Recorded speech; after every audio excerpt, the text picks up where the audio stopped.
Ladies and gentlemen, boys and girls, children of all ages, aliens and monsters, time wraiths or quantum band users, welcome to Coquito Underground. I'm once again with the honor and privilege to be with Jedi Sports Network. Kevin, how are you doing this evening? What's going on, Alex? Salute to everyone joining us on the chat and all over the place. Salute, salute, salute. Thank you very much. Now, before we start, hit that like, that subscribe, that comment, that bell. It bings like Miss Minutes, but she's not as evil as the notification bell. Helps me grow. Today, we're going to talk about episode 5 and the season finale, or maybe series finale, question mark, of Loki season 2. We're going to talk about an analysis, breakdown, our thoughts, theories, Easter eggs that we remember and we know, and our final thoughts. Obviously, these are all our reactions and our thoughts, personal opinions. These do not reflect Marvel or in any way of any actor whatsoever. I want to put that disclaimer in case there's haters out there saying, you don't know what you're talking about. Kiss my ass. 1. 2, it's a show. Live life and let life live. We got a comment down below. We got the first comment of the day, and it's from Space Invader. Oh, I'll buy that for $1. Shout out to Space Invader. I ain't got Twitch for a while. I ain't got no PS5. So one day when I get the PS5, I'm coming back. Coming back, Space Invader. Now, let's go off the bat. And before we start, let's talk about our initial thoughts of episodes 1 to 4 before we get to 5. Mr. Kev, what can you quickly recap what you remember between 1 and 4?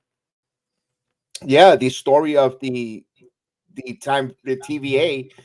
You're starting to see how it got funded or how it was made, the reality realm, and the different variants when it comes to He Who Remains. So I really enjoy that about it, and also every different person and characters, which we're going to know even more in episode 5.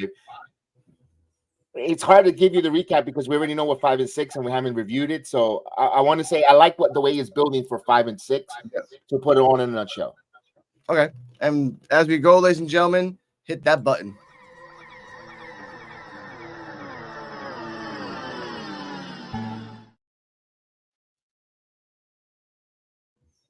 We start off the episode 5, science/fiction, with Loki time jumping back to the TVA in the future. There's no one in there.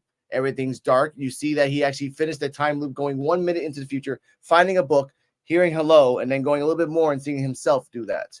He goes around trying to find anybody, and as Miss Minutes is saying over and over again, code 1220 fail safe activated. Code 1220 fail safe activated. That will come in the future, ladies and gentlemen. As he keeps going, everything's spaghettifying.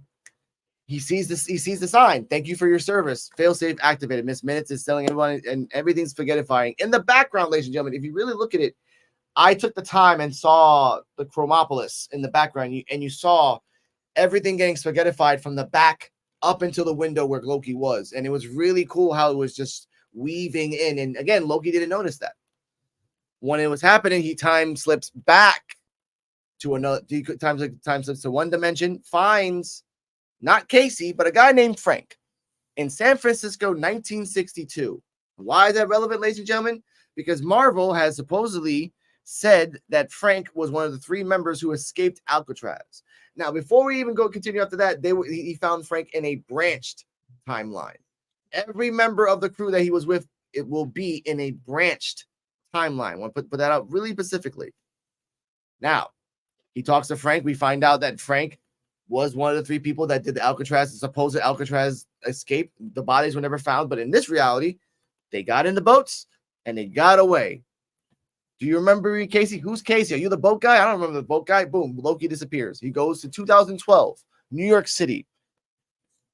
A doctor that we know as B15 is actually taking care of a little girl that fell off a tree, and then she wrote down, "Please don't jump on trees anymore." But the little girl's like, "I'm gonna keep doing it," by her face. So I get that. She sees for a quick second Loki. He time slips out. He time slips into Piranha Water Sports, where we saw that in episode 1 of season 1 of season 2, or season 1 of episode 2 of Loki, Mobius had a magazine of Piranha Water Sports. Then he gets time slipping into Sylvie's universe. He's doing this back and forth. Then we get into the life of someone I love so much named OB. particularly, we find out what his name is. And his name in the branch timeline of 2022 is A.D. Doug. I want to put that out there. That's actually, I never knew that. So that's pretty cool. And he's in a bookstore trying to sell his own books. Because again, he thinks he's just a fictional writer. And he's sad. But again, he's trying to get your hustle. He goes back to his abandoned factory apartment where it looks exactly like the TVA, which begs the question, was the TVA built off his designs, or did he just build his world, his shop, like his office memory-wise? Loki comes in, explains about time slipping, and of course, Obi's going to believe it because he's a fiction writer. He'll say anything he has. As we're talking all this, Obi is explaining what time is, fiction, and everything else. He tries experiments, as in he's trying to tase Loki. That didn't work. He's trying to scare Loki. That didn't work. He says, why don't you do it? Loki does the wacky inflatable things, try to get it, doesn't want to work. He's like, you know what? Let's just try the science. He gets zipped back into another dimension. Now, let's stop there for a second. What were your thoughts on what we saw Loki being the TVA, Loki being where Piranha Water Sports are at the time? Sylvie, the doctor. We find out that B-15, as badass as she is, she's a loving doctor. Right. Casey, as scared as he is, he's a badass escape artist of the baddest jail that no one has ever escaped from. And we see an Obi, a man who's super smart and knows everything, is a man who's all alone writing books. So what's your thoughts on that? It's like they're escaping from their reality, or vice versa, because in each one of these characters that we spoke about, they're totally opposite of the characteristics that they're portraying in the TVA. You know, the bad cop or the authority figure that B-15 was, but she was a loving doctor in another ultimate universe of Napoom, which was cool. Also, we see Frank Casey, who is supposed to be this. We don't know what he went to jail for, so he's an ex-con. He's a convict. He's not nothing good. But now we see him in the TVA. He is one of the most loving dude and caring and totally opposite. The only one that's kind of didn't change there was Ouroboros, because he still was all alone, and he was in control. He knew everything, and he was writing everything in his. I like when he says, "Oh, I wrote something like that on one of my novels," and I was like, it's like it's living. He's like. He's living off I bet the question, which we don't know, did Ouroboros time travel or time slip? Because he knew. He goes, well, you're time slipping. He knew it right off the bat and explained there. And he actually says you got to learn how to control your time slipping. And I was like, wait a minute. He if you look at that Easter egg there, he's kind of telling him he kind of knows without saying he knows it. So it's interesting with aspect from Ouroboros, with his response, and also with Sophie going in there going to her reality. And of course, she, for some reason, she loves McDonald's and she just wants to be a McDonald's employee and drive a truck, and that makes her happy. True. And we'll continue on. He does go back and talks to we find out where Mobius, aka Don, is. Don is a Sea-Doo salesman, has two twin boys. Not one older, one younger, two twin boys. One Kevin, the other one, I forgot his name was. And he always tries to sell his Sea-Doos. Easter egg, the cinematographer for season 2, episode 1, 2, 4, and this one, 5, is the guy telling Mobius, I don't want a Sea-Doo, and he's eating a free donut. The director said that they wanted to do that so they didn't want to spoil anything at episode 6, so they used a lot of production crew and staff just to weed through the spoilers, which is smart.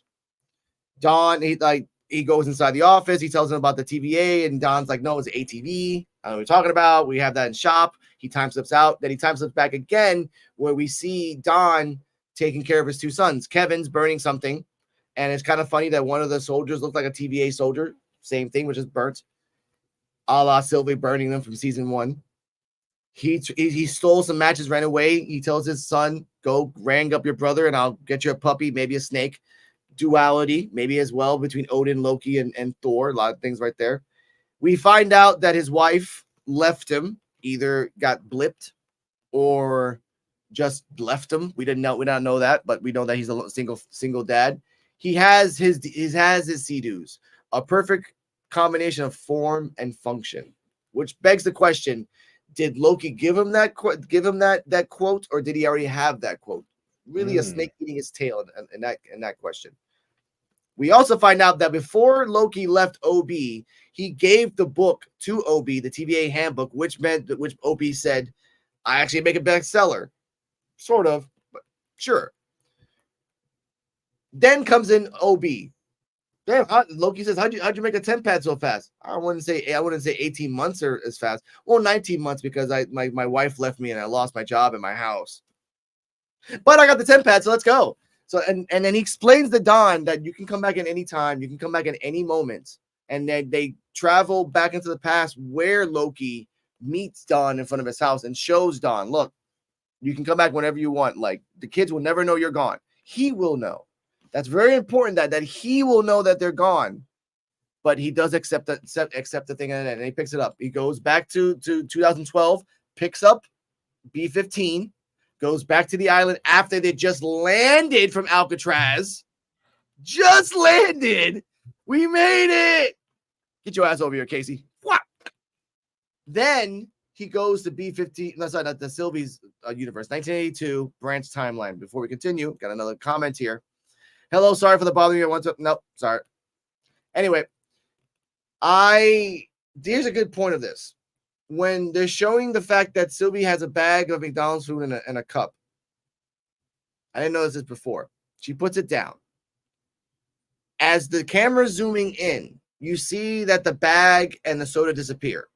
The Easter egg, ladies and gentlemen, if you watch it again, is that she looks at the mirror on her right side and notices that it's all gone, but then acts like nothing's happening. We'll put that out there. Loki comes and tells Sylvie, this might be a little crazy if you're like, I remember you, Loki. Like, okay. So they go to a bar and they try to explain and they break down what Loki really feels. He's lonely. He doesn't want to be alone. And Sylvie just wants to live a life because she's never had one. And it's her right. So they both are being selfish. They ask Eric for a shot of whiskey. Bourbon. Bourbon. And they said have 2 shots. Once again, as Loki has an epiphany and says, I don't want to be alone. And Sylvie's like, well, I'm not going with you. Sorry, man. Sylvie drinks her shot and looks down at Loki's shot, then leaves. Loki goes down to his shot, but there's no shot. The shot got spaghetti as well, thus showing me that Sylvie is knowingly knowing that things are disappearing, but she just doesn't care. She just doesn't care. Loki goes back. Sylvie goes back to the record shop. She sits down with one of her friends in the record shop, which I feel bad for him because there's no one in the record shop at nighttime, but it's the 80s. All right, whatever. Do what you got to do, bro. Sell cocaine if you need to, but I get it. But she sits down. She says, the guy tells him, put this song on. This will either make you very happy or very sad, depending on what happens. So they're sitting down. As we're seeing this, once again, it parallels to the beginning of the episode where in the background of Chromopolis, everything's disappearing. As a person's coming in. Now, this is debatable. And I don't know this is what it is. I've seen this a bunch of times. What the person coming into the shop before they got spaghettied could have been Sylvie in another timeline, or it could have been just a customer. Not really sure. But someone came in, got spaghettied. The owner sees it while pouring coffee. The cup is gone. The coffee gets spaghettied. When he turns around and sees outside, the same thing happens. The whole world is getting spaghetti closer and closer to it, and you see it visually, and it's very terrifying. The glass gets spaghettified. The chair, the table. He runs to Sylvie to try to save her, and he gets spaghettified. The music is still going. The turntable is getting, but it's just so visually scary but beautiful at the same time, ladies and gentlemen. Something that you can never see. The part that people are saying, why didn't Sylvie leave? What? When you have a home and you see it get burned to the ground, you try to stay there for the last second to have that memory for the rest of your life because you'll never get it again. And that's what Sylvie did for the last second of her life in that world. She just wanted to hold it because she had the He Who Remains temp pad, got out. We cut to Loki. Loki tells everybody who's all, by the way, Mobius is trying to sell Sea-Doos to freaking B-15. Casey's trying to steal shit. Whole bunch of clusterfuck. Sylvie comes in. Everything's ruined. My timeline is destroyed. We have everybody. Let's do this. Obi's like, all right, fine. Let's see the temp pad. Temp pad's gone. Casey, did you steal it? I didn't steal anything. Don't you lie. You do whatever the hell you want. You can steal whatever bank you want. Just tell me. He gets, as you know, and that part, ladies and gentlemen, where Don Mobius, I have to get to my kids. He doesn't have a temp pad. He's in 2000. He's in 1994. Your son and you are not even like, where are you running to? Gets boom. B15 gets Casey gets OB. Oh, it is a Y problem. Gets Sylvie. And at that moment, Loki is recalling everything that they had. Are we destined to lose? And at that moment, he realizes that it's not about the who, what, when, where. I'm sorry, the when, where, what, or why. It's the who. And at that moment, he uses that drive to help his friends, not the universe, not the none of that crap, not his brother. No, there's friends. He gets a time slip 1 minute back before everything, and then he time slips again. And then he realizes he controls it. And at that point, when he does it, we stop when Victor Timely goes down the ladder. And ladies and gentlemen, that's episode 5. Your thoughts, Mr. Kevin? Yeah, when we go back to the bar scene, Sylvie says, and she knows that reality is crumbling, but she still tells them, send them back home. You know, let them. I don't know if she gave that to me. To me, that sounded like she felt like giving up. Like, you know what? Let them go to their prime line. Let them get pruned or spaghettified, but they'll have a lasting memory, and a lasting memory of at least, you know, Don with his 2 sons. You know, at that time, Frank stealing or getting out of Alcatraz and accomplishing his last memory of getting out of jail. And for B15 curing a little girl and putting a smile on an injured child. You know, with the cast. So she's telling them, just tell them to go home. Let them have their lasting memory of happiness. And you know, it plays back like you said when the record shop that she said, why didn't she leave? Like she was like you said, the burning house theory. She's recognizing and taking in the final positive memory. So she's telling Loki to go back and tell them to just go home, accept it. And when she returns back, she says, wait, there's something different. I like the fact that it helped with all that adversity. It helped Loki unlock his potential on realizing, like you said, though, that or who about time skipping, how to control it. And I didn't even know personally with this episode and more to come. I didn't know how powerful Loki is in the Marvel universe. We'll get to that at the end when we get to that. Yeah. But to recap that last episode 5 before the finale sets it up there, like, whoa, what is Loki up to? What did he unlock? What mystery? What did he unlock in his powers that is going to make a big difference here with all this reality of multiverse crumbling? So that sets up with that episode 6 that you can't wait and anticipate, and I'm for it. Let's go for it. True. My thoughts on episode 5, it was nice seeing the lives of every character, Mobius, OB, Casey, B15, and Sylvie, and seeing that even if they're totally different people, they still in their core want to help. B15 not so much, because you saw in the first season she was a badass, but in the second one she was nurturing and caring and you know, just very loving, and she wanted to help people, save as many as she can, as a doctor would. Casey is the total opposite of everything, because Casey is very meek, very like nerdy, but then we see that he had the balls to be smart and plan a escape from one of the most hardest places ever to escape. And what a nice little Easter egg is that the guy Frank, the character that Casey was playing, he escaped Louisiana jail too a few years before he escaped Alcatraz and supposedly died. I say supposedly because, you know, ladies and gentlemen, life. Right. Mobius was the hardest because he has been in the TVA for eons. Eons. That's thousands of years, ladies and gentlemen. And he didn't even know he had 2 sons, and just leaving them. And that branch timeline, because of that, got destroyed for whatever reason. Again, we never really explain it as we get to episode 6. But by learning that at this episode, Loki has control of time slipping. Now, when we get to episode 6, there's a big distinction of what he has after this. But I loved it. Visually, it's a very talkative episode. There's no action, but in terms of storyline, in terms of visual storytelling, 10 out of 10. Now, What we do next, ladies and gentlemen, might make you cry, might make you cheer up, but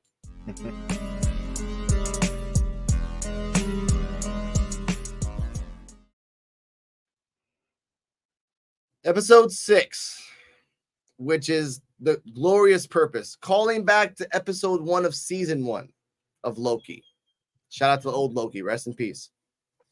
We start the episode off with Loki time slipping into himself, but now it's not time slipping, it's conscience slipping, because he's going into the same person but just in a different time. That's different. He would in the 5th episode, he would time slip in different places and try to get in there. In this version, he's powerful enough to control his time slipping to jump into himself. So he jumps into himself. He sees Victor Timely go down the stairs, and instead of stopping him, he's like, well, let's see how this plays out. And it played out exactly the same. This time, ladies and gentlemen, they didn't show him at that moment getting spaghettified. They just show him going outside from the tube, and then the tube's like, he says faster. A nice little opera theme kept going with every time he kept going faster and faster. The cadence, like nice little disco opera theme.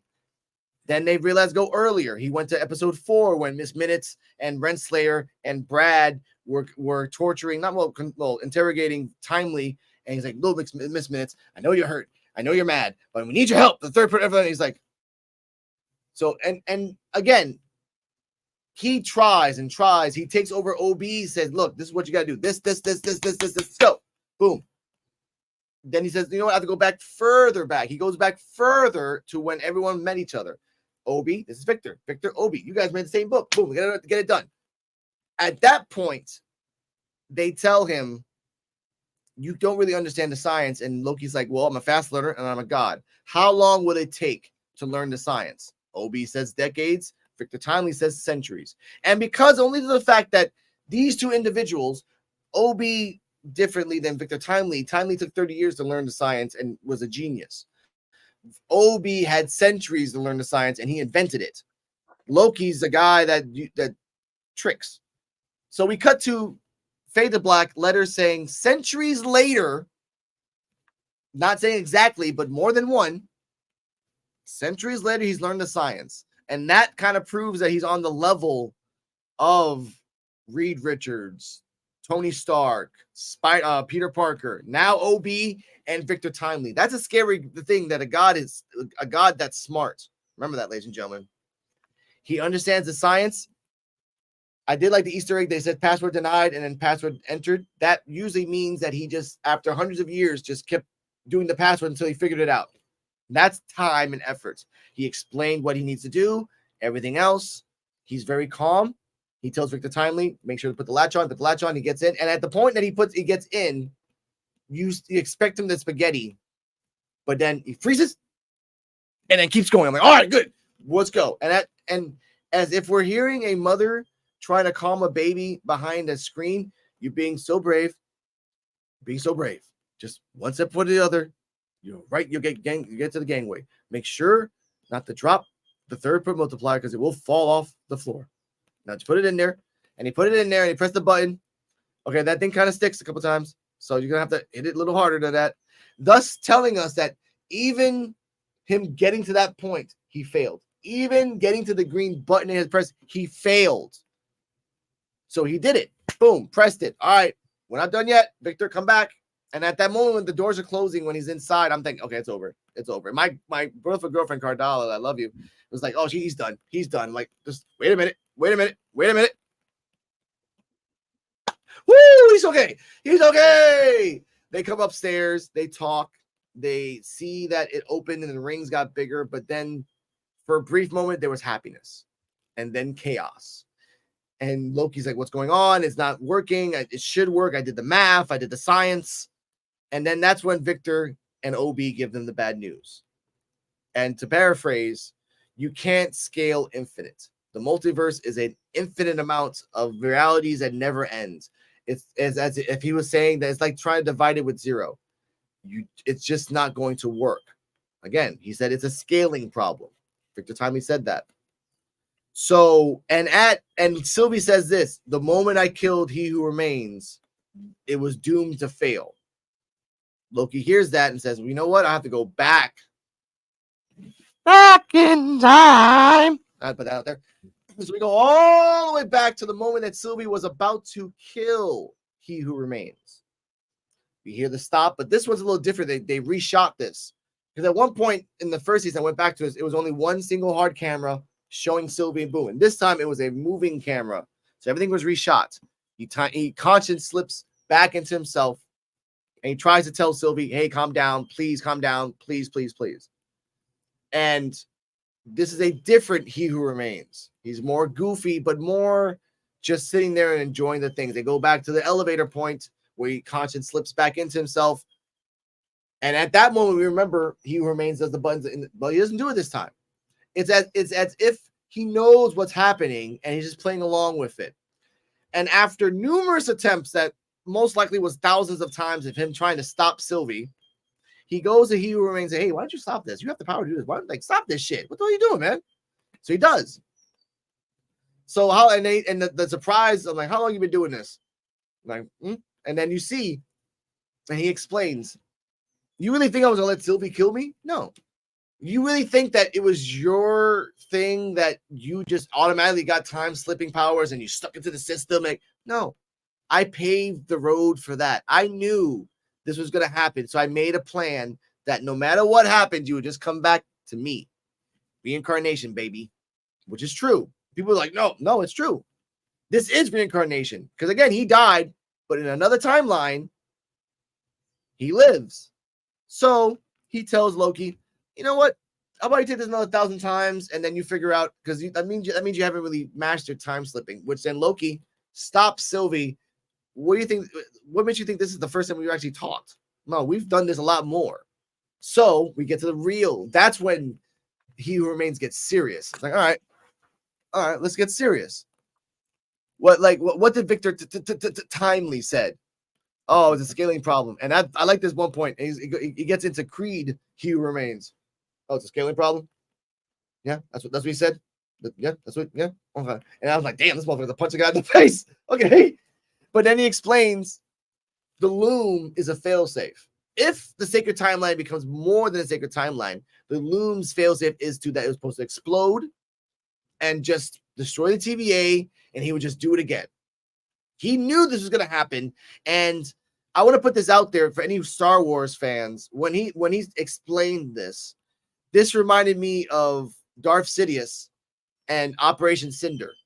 When he failed, he's like, no, everybody gets burned by my own people because I don't want no one else touching it except for me.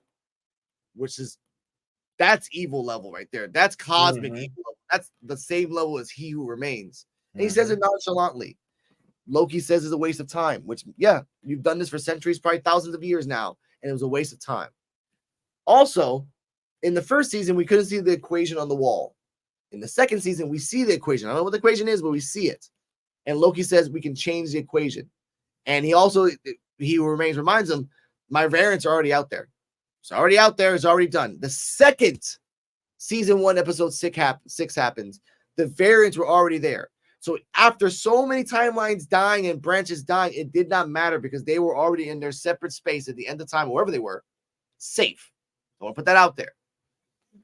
He goes back to Victor Timely and everything else, and he understands. No, before that, he goes to the time theater and goes back to episode 1, season 1, when he sits down with Mobius, him drinking his Josta, which is a real thing, ladies and gentlemen. And he explains you're going to show me my videos, show me my past and future, my failures and all that stuff. I don't worry about that. Who decides who lives and dies? And he explains the story. Mobius explains the story that when there was 2 hunters and they went to the Black Sea and they found this variant that was going to kill 5,000 people, but it turns out it was going to be a boy. Ladies and gentlemen, this might be an Easter egg for Doom, because Latveria is around the Black Sea, usually around Romania, Bulgaria, but it's a floating city that always moves around the Europe area. So again, they said that might be Doom's son. Doom ain't got no kids. Even I know that. Doom don't like kids. All right, so maybe that might be like a loose Easter egg. Now they explained that the person that was going to prune that 8-year-old boy, he didn't do it. He froze up. So the other one took the hard choice and did it. We find out that that person was Renslayer, who got promoted into a judge. Okay, sure. Now, he just wanted to go to Mobius and talk to him because he needed to hear that. He needed to hear these words because he needed to know what the hard choice was. He who remains said that the only choice that you have is either kill Sylvie and stop, or don't kill Sylvie and let this happen all over again. Mobius tells him that with glorious purpose, it's more burden than glory. So there is no glorious purpose. You're going to have the burden that you have to weigh the same amount as glory. Put that out there. That's my little take on it. Mm-hmm. Then he goes back all the way to Victor Timely. He decides that he knows what he wants, and he wants to save his friends. So he goes into the gangway. No armor, no nothing. His clothes starts ripping off. And a lot of reactors on YouTube's like, you want to see him naked? No, okay? This is still Disney, ladies and gentlemen. Calm down. His shirts get ripped off, and then his prime Loki recent run comes with the horns and everything. Not exactly, because he only has one horn, but still prime Loki. You see that he gets a little bit older, a little bit at certain points, as in old Loki. And people are like, oh, he's going to die. We tend to forget he is technically Asgardian. Technically, he's a frost giant, but frost giants and Asgardians might have the same age limit, so they might live for eons. Again, Thor, at the time before Ragnarok, he was only 1,500 years old. Loki, at the time before he got picked up, was only like 1,000 years old, maybe 900,000 years old. So add in centuries, add in a few more thousand years.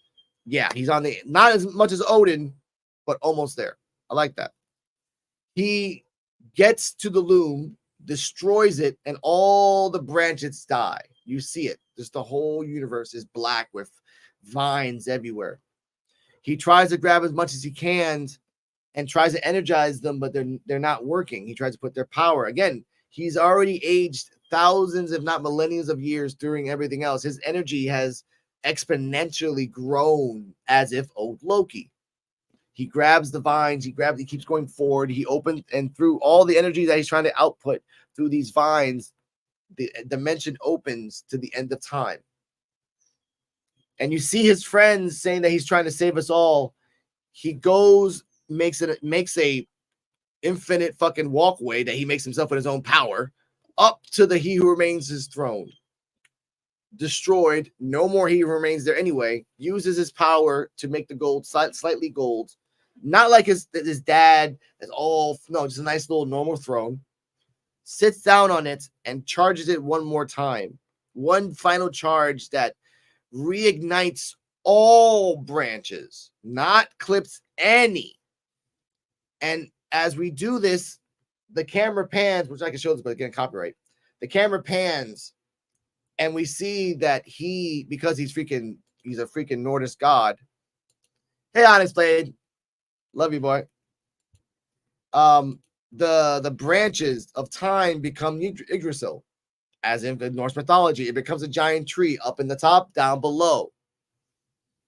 We then cut black screen after with a dot. Don't know why the dot's there, but we see that now the propaganda's gone for the TVA. There's a sign of a tree saying nurture and nature. We help the timelines. There's a new department in TVA. They're all white. Could be medics, could be psychological people like trying to deal with the trauma.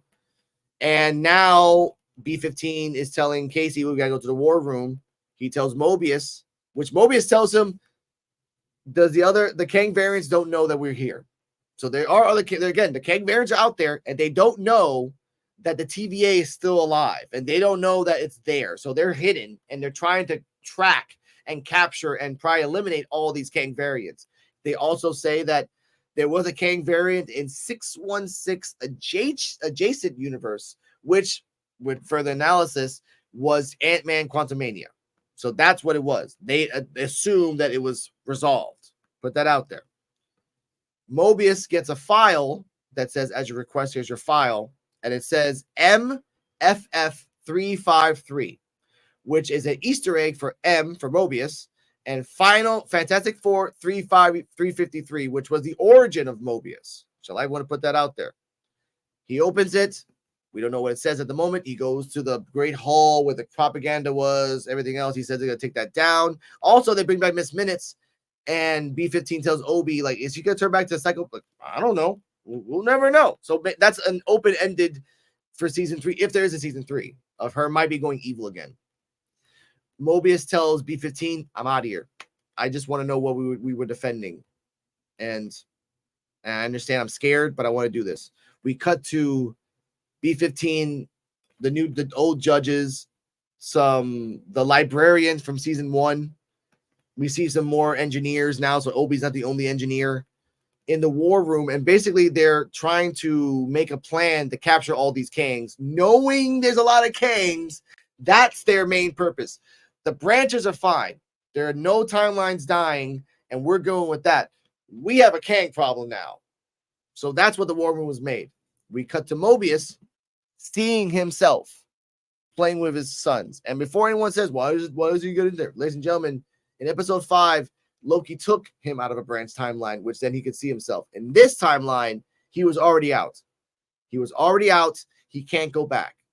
He's thousands of years old. Himself is only the age of what he is in 2022.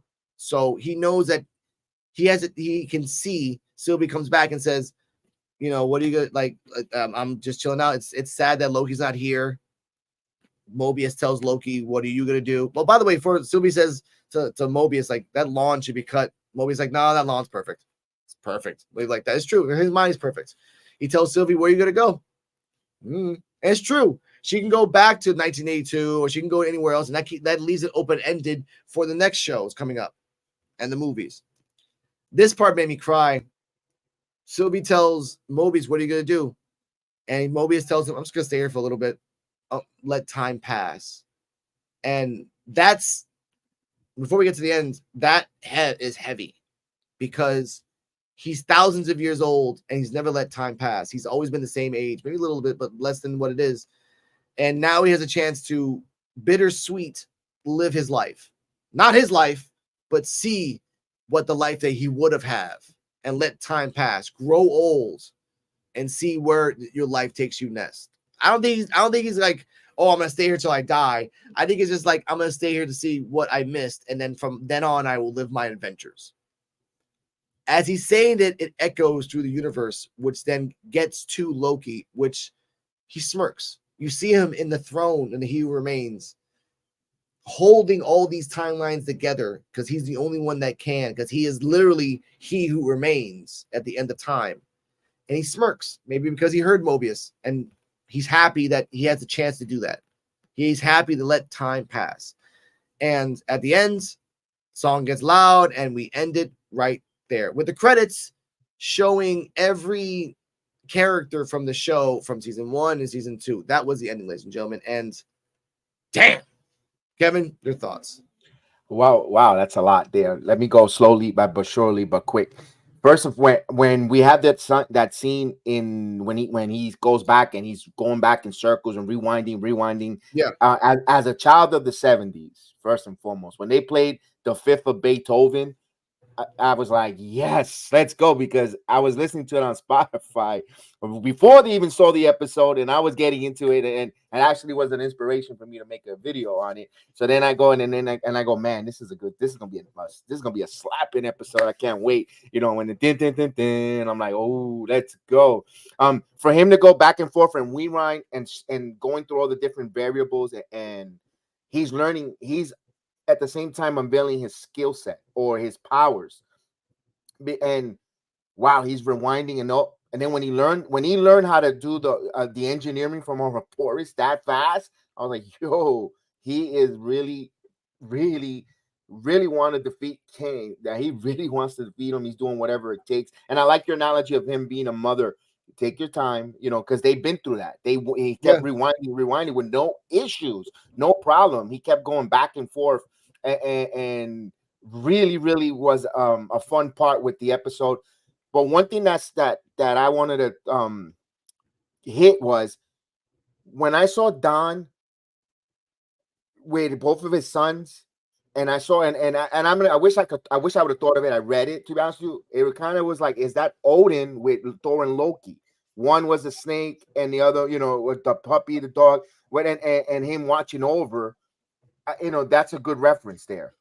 That's an Easter egg reference. I wish I could take credit for it. I'm not going to sit here with a bold face and say that I came up with it. No way. I'm not going to take credit for it. But I do want to talk about, though, when he goes back and goes, we've been doing this back and forth. I like when Loki says, how you not know? We haven't had this conversation ourselves.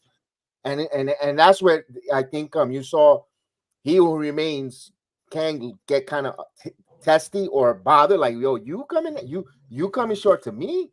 I'm the one that controlling it, and you like. But he didn't know that. I think Loki unlocked something, because when he goes back to the time theater, when he goes to the very first time he meets Morbius, he says, I'm here. I'm a god. I'm here for my throne, my kingdom, my throne.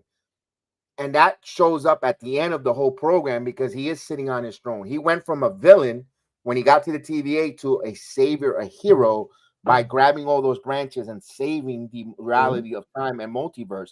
Now, talk about a up and coming or a underdog story. This is where Loki season 1 and 2 came from, making him from an underdog, from a villain, the spies, where everyone wanted to kill all his variants, to now he's the main hero. And now it brings me back to the new established TVA line, or TVA authority, is that now they're trying to do it the roles reverse. They started off let's get rid of every Loki variant, because He Who Remained knew that Loki was the threat in the whole cosmic universe that will stop him from the failsafe or changing the time of reality. Now it's at the end of season 2. Now we have a TVA that's going after all of Kang's variants and pruning and removing them from existence, because that's a threat to what Loki has become, who has become the center of the Norse tree, by the way. And if you look at it, it's symbolized, because it is the Norse mythology of the tree of life. And you know what? If Marvel showed us that from season 1 and 2, and if you're not entertained or pleased or enjoying this, there's something wrong, because it might not be the way you like it, but at the end of the day, the story it told us, and when it got us there to season at the end, bravo. True. For me, season 6 was a masterpiece in cinematography, in a closing arc for Loki, by the way, I've had to say this,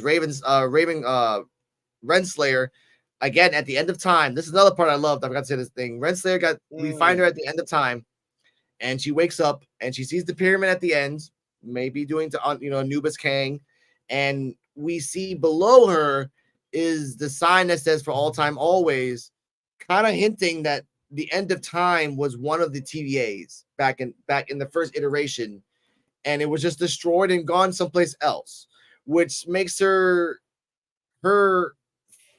journey a waste of time. You want to control the TVA, and all Kang will do, all He Remains, was just destroy it and make a new one over and over again. So you're taking care of nothing that he cares about. Nothing. Right. At the end, we hear Eliath, and it is Eliath. People say, "No, it's a Kang." No, it's the voice of Eliath reborn into this. And again, she was crucial to taming Eliath and ending the war. So even though the director said that this might be a closed book for season 2, I think they left it like that. So make her believe that, she will tame Eliath again and probably go after Kang. Because again, she's pissed off at Kang. Doesn't matter which Kang, any Kang. So that she might come out in Avengers Secret Wars, maybe. Again, for me, the symbolism of Loki sitting down the Xristo tree, the symbolism of Mobius, letting time pass, and this new TVA, which will connect to Deadpool, which will connect to Secret Wars, which will connect to the Avengers, will connect, which I will think it will connect to What If season 2. It would make sense. I'll explain that in a second.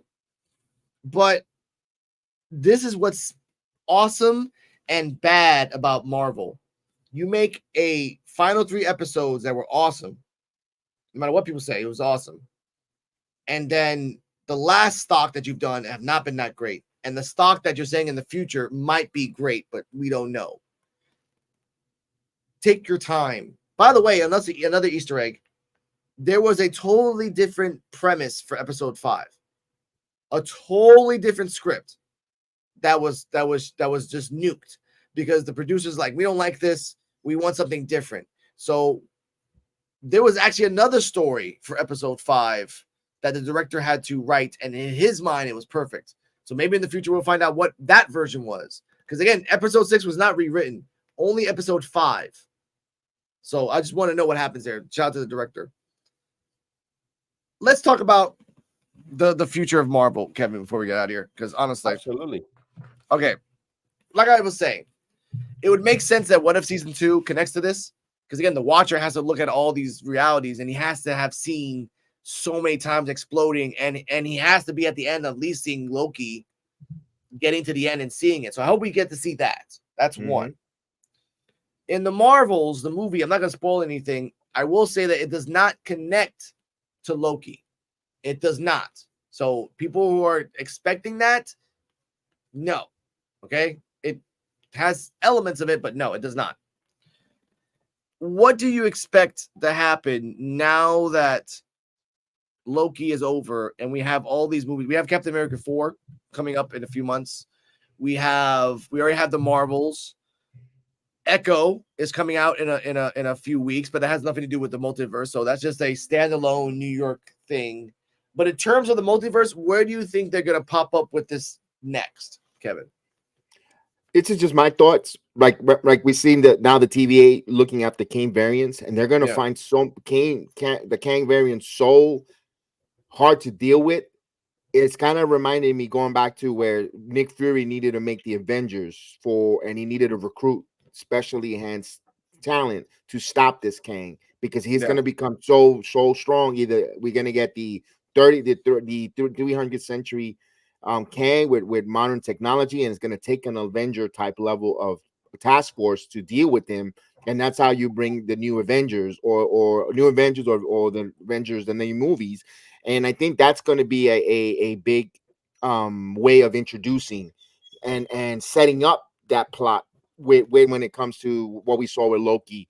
I'm interested to see what Thor was going to, Thor, I believe he's getting a new movie as well. If it's going to connect with Loki, his absence of his brother, seeing what his brother has gone from villain to hero, and what is sacrifice that Loki has done. If they're even going to touch with that, because one thing that Thor was sad that he lost Jane Foster to cancer, and maybe he wants a different reality where he gets a Jane Foster back into his life, and maybe his brother's the one that could bring that, or he could be tricked with with another Loki variant.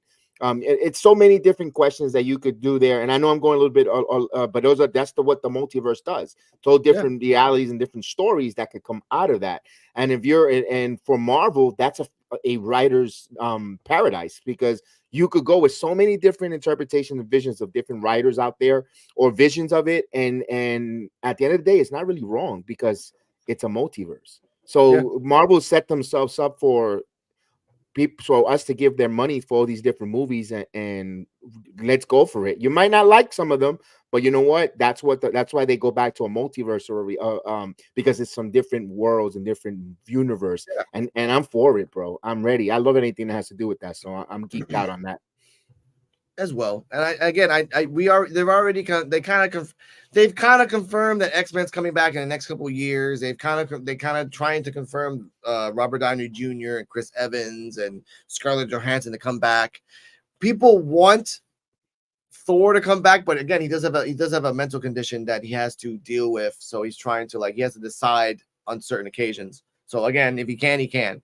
This being that, and by the way, Loki can't stop the Kangs. Okay, he's controlling the tree. He's stuck in the tree. The Kangs are already out there, so all they can do is just probably. And again, What If Season 2, they kind of spoiled it. Doctor Supreme Strange is going to get another team to fight these universal threats.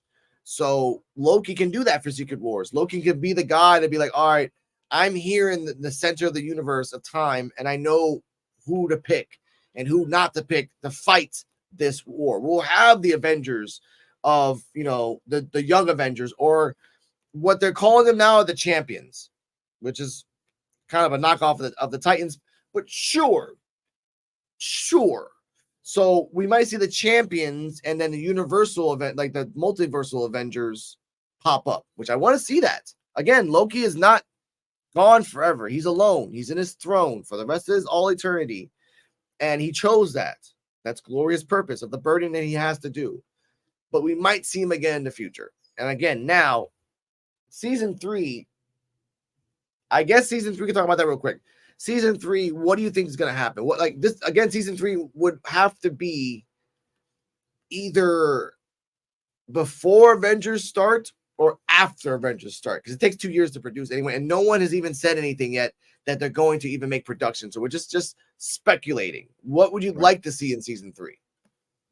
That's a good question. Here's a thought. Loki sitting at the tree there. I would say maybe they make Morbius the Beyonder, because he's able to, like you said, he just sits there and watch time. Sit there and watch time. Does he take the role now instead of Morbius? He morphs into the Beyonder. Similar to like the way Galactus has a variant to go in and scout a world, a planet, so it could be devoured. Like the way, could it Beyonder be that guy for Loki? Could we set that up? He's out there and running around and beyond and looking at different universe and so forth. But I think one of the movies coming up is gotta lead into a Loki season 3. Yeah. I don't know which movie, but the thing is, we don't know. We'd like to know which movie. The actors just got back from strike. The writers are already writing, so they're going to go full steam ahead. I just hope they don't rush anything for it to be sloppy. I hope they get everything correct or well. That's my fear.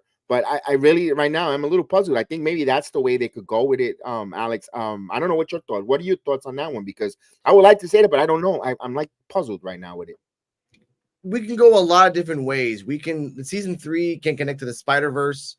Season 3 can connect to the X-Men universe.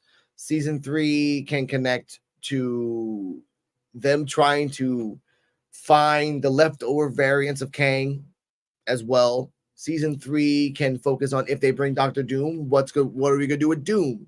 Like, now Doom has time powers, and now that's a whole another monster you gotta deal with. Because again, I'm not looking at what happens at the end. I'm looking at what happens after Avengers. Because after Avengers, that's it. There's no more Kang. So you got, like, Marvel's like, okay, we're done. We're going to close it up. That's it. No, they have to think of a plan later. And Kevin Feige, as long as he's still alive, has to think that too. Mm-hmm. But you can't be doing like, oh, we're going to do Mephisto, and then you do Mephisto 10 years later. Don't do that shit. No. You have so many options. And if you're going to bring X-Men, then do a X-Men Marvel universe. Just do that. You have Darkseid. You have all these other, you have House of M. You have all these things that you can do that can really set it up. You can actually bring Mephisto into these type of things. You can bring more Ghost Rider, Galactus. You can bring the Eternals, because the first movie sucked. So you got to try to fix that movie. That was bad. Yeah. Exactly. Blade is coming in. Bring more Blade things. Like, you have all, if you're going to bring the Young Avengers, then bring the Young Avengers. And Young Avengers have had different stories, and stuff like that. Do that. Can't wait to see what they do with Dr. Doom. What I am kind of worried for is that the Deadpool movie coming out is going to be a watered down version of Deadpool Kills the Marvel Universe. Because I read the book, and that book is very dark, but it has a meaning, and it's kind of funny at the end, but it has a meaning. If Deadpool, if Deadpool has a premonition that he has to kill everybody to stop everything, then that's fine. That's why he's probably killing everybody or whatever. But I just want it to work. I want the Secret Wars to work. I don't want Kang to be a Beyonder, because that's what they're saying, that Kang's going to be a variant of the Beyonder. I'd rather it be Dr. Doom or somebody. Okay. We are going to get a Fantastic Four movie in the future, in the next 2 years, hopefully. So that's another reboot that we don't fucking need. But again, and you have the Scarlet Witch. You can make a House of M movie. You can make one. Also, where the fuck is White Vision? Let's talk about that, ladies and gentlemen, before we one last thing. One question for you, Kevin. He's on my shelf. Where do you think White Vision is? He's on my shelf. You see him there? Exactly. Yes, that's what I mean. Spoiler warning, ladies and gentlemen, for the Marvels, they don't talk about White Vision. I was waiting for it. No one has talked about him, and he's alive. He's out there. Yeah. Don't know where the hell he's at, but you know what, you intrigued something to me that you opened up my thoughts that I didn't think about while you were talking. I'm listening and I go, you know what, things came in my head was season 3 they could do with Loki. They're going back to that variant that that Morbius hesitated to prune. Remember, since they didn't prune him, other variants popped up. Yep. That's how you could introduce a Doctor Doom. True. With a TV series. They don't have to, and at the end of the series end, it could be a limited series. Doctor Doom rises to power, and then he's a problem, and then that's Loki 3 because Loki's watching and he doesn't know, he's gonna have to send the Beyonder, or Doctor Doom finds a 10 pad and gets to that reality there and becomes a Beyonder because Doctor Doom learns the technology and steals the TVA book and all that good stuff and becomes a problem, and then you introduce a Doctor Doom. And then you have in between you could have the Fantastic Four where he's the main villain, but then he could see that at the one of his spoilers at the end of the Fantastic Four is from the Loki series that type of Doctor Doom talking to that other Doctor Doom and defeat by the Fantastic Four to set up for Secret Wars, giving them the time book. There's so many different things you could do there to lead into their Easter egg wise, and then you could set up the different sequence of events for the upcoming Marvel phase 6 or 5, whichever one they're in right now, and they're boom, you could just go ahead and explode it, and you could still interact with the Disney Plus series with the motion pictures, and you have a great multiverse of spaghetti there with meatballs that it could give us as Marvel consumers. I like it.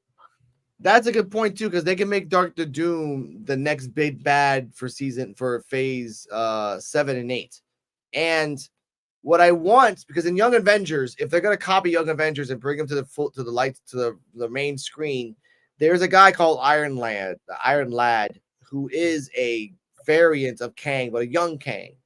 And for me, Marvel, you want to take this story, take it. I don't give a shit. They do Secret Wars, and Kang does something that makes Doctor Doom alive, and he does that only for if the only way to defeat Doctor Doom is that you need my help. So in 7 and 8, you can bring back Jonathan Majors to help you fight Doctor Doom, and brings it back full circle. I love that too.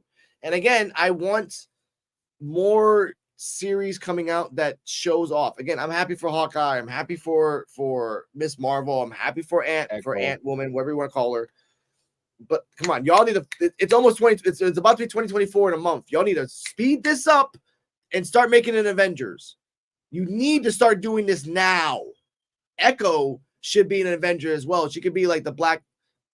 I guess they're Black Widow in a sense, or like their version of Daredevil. I don't know, but she needs to be. And again, one more thing before we go, 'cause I love talking about this. Your 6 Avengers that you want to be in at the end of the 2025-2026. Again, if we do it like this, you only have 2 options really, because you have Miss Marvel, Hawkeye, Ant-Man's daughter, and White Widow. So that's 4. So 2 options for you, sir. And Riri from the Black Panther movie. Oh, that's 5. Damn, that's 5. So 1. It's 6. I'm not feeling none of these new Avengers. I'm a classic. I'm a classic guy. I like the classic. But if I have to pick one to just for the argument's sake, can we finally put Spider-Man in there, man? I mean, they're always shunning him out. Coño. Put him in, get the kid a break, or even if they want to go with Miles Morales, something. But to me, it seems like it's going to be She-Hulk, and that's stupid. And you just introduced not for you. It's stupid if they do that. I understand. It's stupid if they do that, but it's stupid if they do that because you have Hulk's son. You have Hulk's son, Scar, and he's a teenager in a sense. So that's what I was thinking. There's a 6. But then what about Okay, remember the show Captain America? Yeah, Captain America. What's it called? The show that Falcon became Captain America. Yeah, it was the Falcon and the Winter. Oh my God, Falcon Winter Soldier. Yeah. Right. Now the first Captain America, which was a black guy, he had a son. He's supposed to be an Avenger as well. I like that. He's supposed to exactly. That could be a nice little young. Again, these are all these people that's more than 6. That's like because he already had the serum.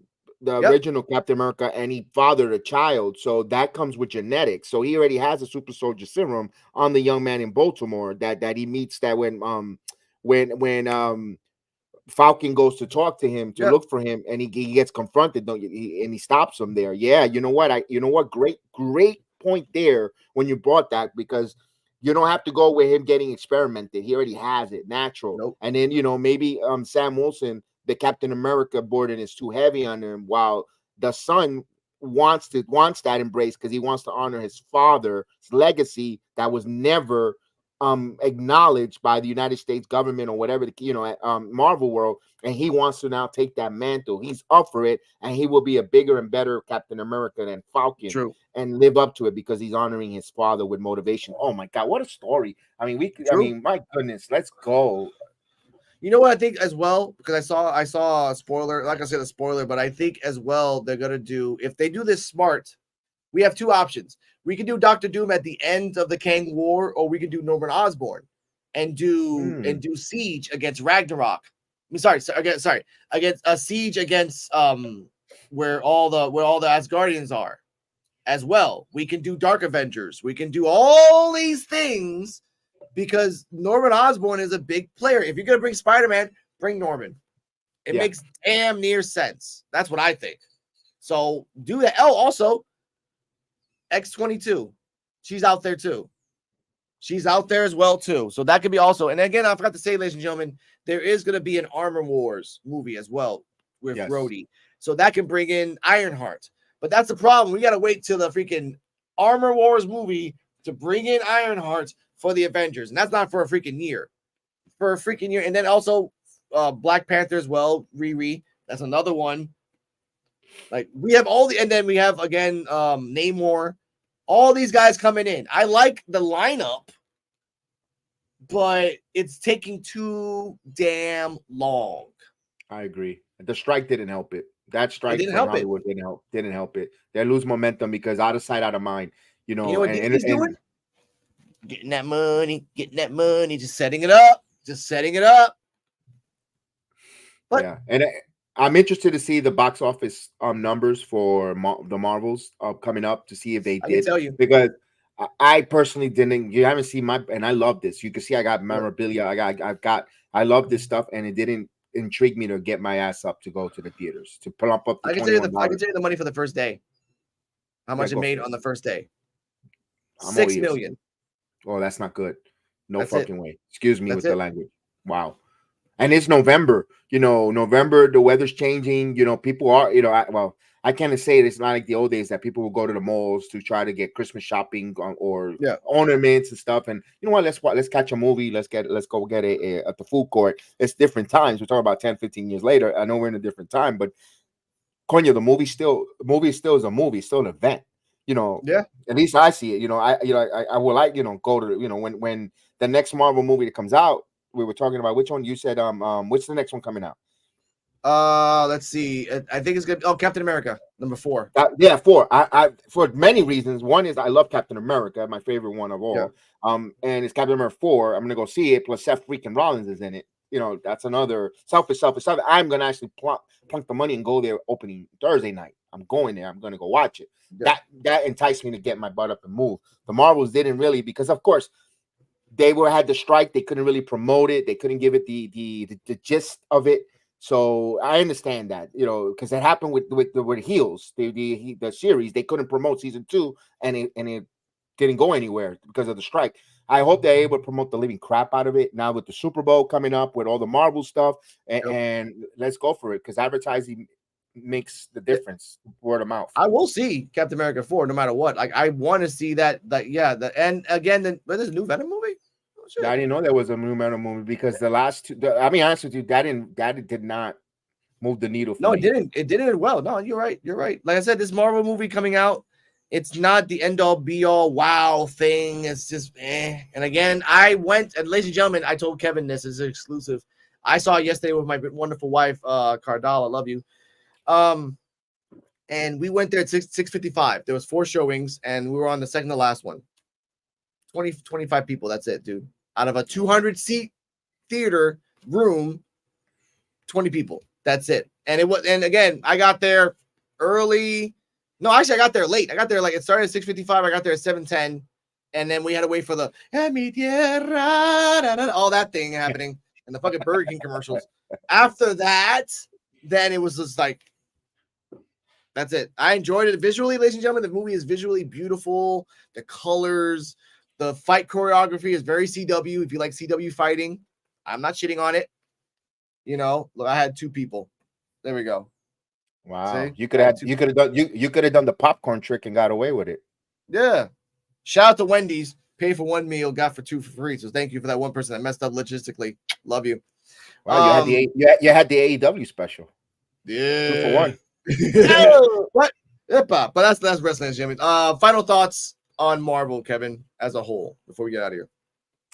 Well, as a whole, with Loki, the way from watching the first 2 seasons, a series that I would love, I would love to sit again and binge watch, because now you can watch it over and over, not waiting week to week. You're not going to lose. For those that didn't watch it and going to binge watch it, it's worth the weekend to sit down. After you eat your turkey and you have nothing on Black Friday, you're not a sports fan and you got nothing on Black Friday and you're off from work, I recommend you to binge watch the Loki series. You're not going to be disappointed. You're going to be intrigued. You're going to enjoy it, because now it's going to open up your mindset to listen, to be creative yourself.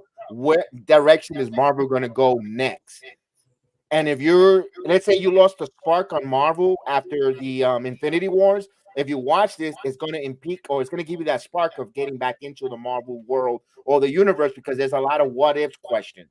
And if your goal as Disney with Feige and Helm to promote that or intrigue your thoughts of wanting more, this is the proper series to do it. She-Hulk didn't do it. And I like the She-Hulk. It's a comedy. It's a comedy. I liked it. It had its place, because but that's another conversation for another time. Yeah. But prior to that, but Loki was a cinematic masterpiece, with all the angles, with suspense, with thriller, with action, with thought processing, and made you think. And that's what you want.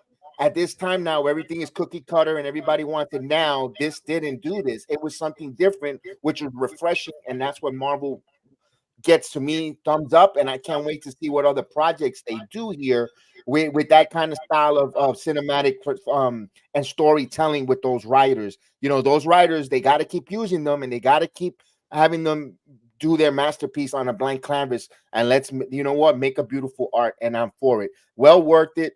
It's not a waste of time of a series. Let's, I bravo to that. Bravo. If you're a Loki fan with Tom Hollandson, he is Loki. That's it. I hate to say it, that when actors get stereotyped or typecast in one role, the same way with Downey Jr., these guys are dumb. These roles were meant for that man, and that role of Loki was meant for that man. My God, whoever cast him 20 years ago, dude, you know how to cast talent. That's my last thoughts.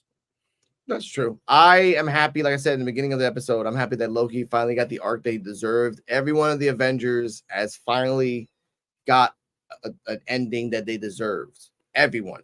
So the circle is complete. And I'm happy for that, except for Rhodey. But we'll get to that with Armor Wars. I hope they take this momentum and say, look, we took the time, we took the effort, we took the writing, we actually thought about this, that we used the references, we used something that we never thought before, which is time, and actually worked with it. And we're going to do time for the next 2 years. So let's really just do it and do it right. And again, thank you, Chris the Flash, like Wolverine, the same. I know there's the woke media, and I know everyone wants to do it like that, but look, this is not the time for that. We want stories. There is no good movies right now. You know what they're making right now, and I just saw this in theaters, and it's coming out in November. I think November, December. Ferrari with Adam Driver and Penelope Cruz. Right? And I was like, and I told myself, wait a minute. They already did a movie like this, and they did do a movie like this in 2012 called Ferrari. So all they're doing is just doing remakes of stuff now. We got Oppenheimer, Ferrari, Ford. We're going to get Honda next year? I don't want to fucking hear the story of Honda.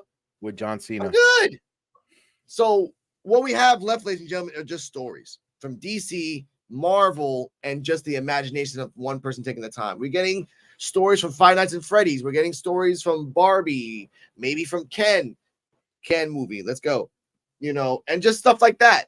So be happy what we get, because you don't know what the hell's going on, man. And by the way, one of my favorite brothers from around the world, my brother, how are you, sir? Once again, sorry I haven't been on Twitch for a while. My PlayStation died, trying to save money for a PS5. Waiting for Black Friday. Fingers crossed. Fingers crossed. Aquí puertorriqueños pelea. What's today's topics? Today's topics are Loki episode 5 and 6 of season 2. We talked about it and our final thoughts. Come back to the beginning of this and watch this because it's really good discussion. Oh, Alex, stay healthy. Before you fix your outro, I wanted to say, because I know you are a former member of the United States Army. Am I correct? Navy. Thank you for your service and Veterans Day. Yeah. I want to give you your acknowledgement to all those that served.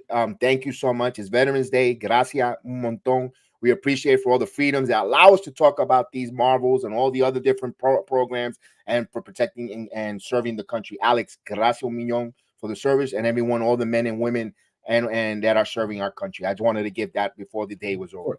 Of course. And everyone, happy Veterans Day for everyone that is in service. If you need help, find help.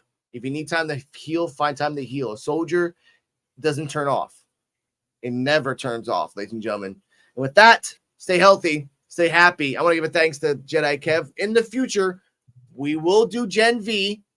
I just got to keep up to it right now. Once we get the Gen V, we'll get to it. Once Kevin watches the Marvels, if he wants as well, we'll do a review on the Marvels. It's probably it's probably just be 10 minutes of the good, the bad, and the but we'll still do it anyway. Stay healthy, stay happy. Breaking reactions on the road to 1,000 again. Thank you, Mr. Jedi Kev, BX Sports Jedi Kev, for giving the time, the effort, the spend. Shout out to D-Walk. NXT Tide with D-Walk on 9 o'clock. Shout out to the PWF Wrestling Talk. PWF Wrestling Talk at 10 o'clock. Shout out to Coquito Underground, which is me. Immediately after this, I'm jumping into the news to talk about a guy. You know what? Come to my show. You'll find out for yourself. Good night, everybody. Bless you too, Lone Sniper Wolf. Love you, brother. I'm coming back soon, man. Coming back soon. Good night. You've made a mistake coming here. Release Superman while you still can. You do not know the power of the dark side.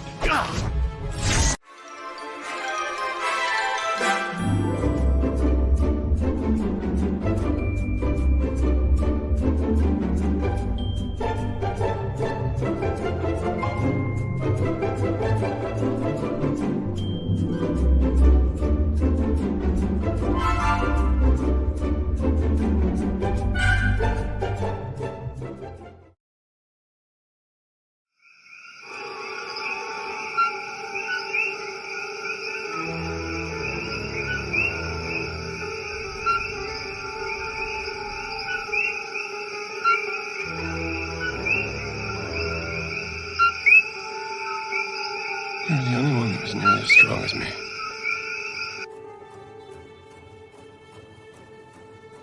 Oh, no.